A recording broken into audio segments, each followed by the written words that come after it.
la plataforma contra el G7, que sabéis que se va a reunir en Biarritz a finales de agosto, os leerá un breve comunicado. Es que ricasco. Unión Europea, 13 de febrero.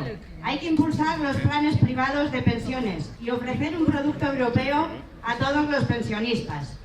Fondo Monetario Internacional, 10 de abril. Hay que abandonar la revalorización de las pensiones y ajustar el presupuesto. Estas afirmaciones no son ninguna tontería. La batalla de las pensiones también se juega en el campo internacional. Al igual que en el Estado o en Euskal Herria, la banca y otros intereses financieros tienen la intención de privatizar absolutamente todo. El 24, 25 y 26 de agosto se va a llevar a cabo la cumbre del G7 en Biarritz.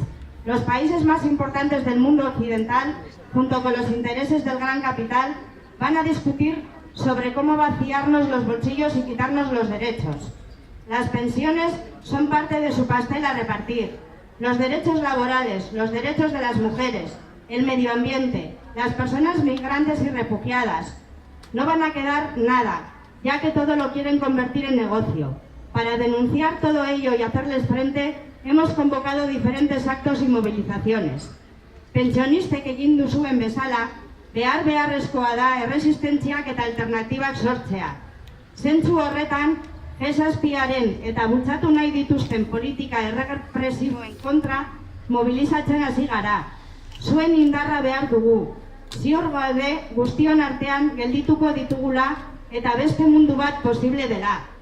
Estas son las movilizaciones que hemos convocado para los siguientes meses. El 22 de junio hemos convocado una marcha-manifestación. Partirá a las 12:30 desde el Consulado de Francia, en la calle Iparraguirre. El 13 de julio hay convocada una manifestación en Biarritz. Iniciará su marcha a las 5 de la tarde desde el hipódromo de Biarritz. Habrá autobuses para acudir desde Bilbao.